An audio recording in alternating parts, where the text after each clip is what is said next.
আসসালামু আলাইকুম বন্ধুরা, সোহানাস কিচেনে আপনাদেরকে জানাই অনেক অনেক স্বাগত। আজকে আমি একদম সহজ পদ্ধতিতে চিকেন কষা বানিয়ে দেখাবো। তার জন্য প্রথমে চিকেনটাকে সুন্দর করে ধুয়ে রেখেছি, তারপর একটু ফুড কালার মাখিয়ে চিকেনটাকে ম্যারিনেট করে নিলাম। তারপর একটু সরিষার তেল দিয়ে চিকেনটাকে একটু হালকা আঁচে ভেজে নেব। অনেক কড়া করে ভাজবো না, একেবারে হালকা করে ভাজবো। বন্ধুরা, আমার এই চ্যানেলটি নতুন, প্রথম ভিডিও, যদি কোনো ভুল ত্রুটি হয়ে থাকে ক্ষমার দৃষ্টিতে দেখবেন এবং আমার চ্যানেলটিকে সাবস্ক্রাইব করবেন।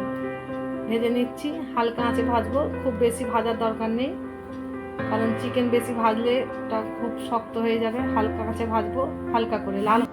তারপরে ভাজার পরে একটা ফ্রাই প্যান বসিয়ে দিয়েছি, তাতে কিছুটা সর্ষের তেল দিয়ে দিলাম। এবারে দিয়ে দেবো দুটো তেজপাতা আর দেব কিছু গোটা গরম মশলা। হালকা করে ভেজে নিচ্ছি। হালকা করে ভেজে নেওয়ার পর দিয়ে দেবো দুটো বড় সাইজের পেঁয়াজ বাটা। দিয়ে পেঁয়াজটাকে নাড়াচাড়া করে কিছুক্ষণ ভেজে নেব, কাঁচা গন্ধ যাওয়া পর্যন্ত।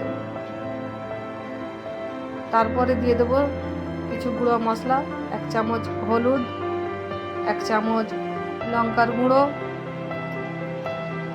আর দিয়ে দেব 1 চামচ ধনিয়ার গুঁড়ো, আর দেব একটু ভাজা জিরা গুঁড়ো।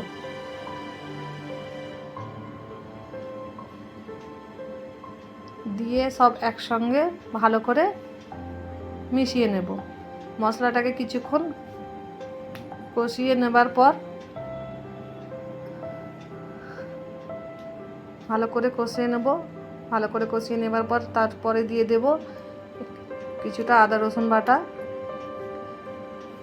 বাটা। দেওয়ার পরে আবারও ভালো করে মশলাটাকে কষিয়ে নেব, কাঁচা গন্ধটা যাওয়া পর্যন্ত। তার সাথে দিয়েছি একটু কাশ্মীরি রেড চিলি পাউডার, দিয়ে ভালো করে কষে নিয়েছি। ভালো করে কষিয়ে নেবার পর এবারে দিয়ে দেব স্বাদ মতো লবণ। আবারও ভালো করে কষিয়ে তারপর ভেজে রাখা চিকেনগুলো দিয়ে দিলাম।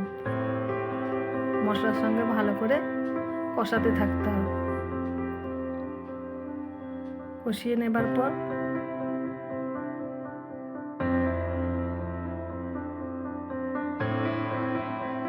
আবার কিছুক্ষণ এটাকে ঢেকে রাখবো।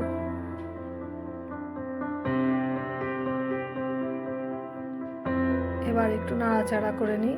নাড়াচাড়া করার পর দেব পরিমাণ মতো জল আর একটু গুঁড়ো গরম মশলা।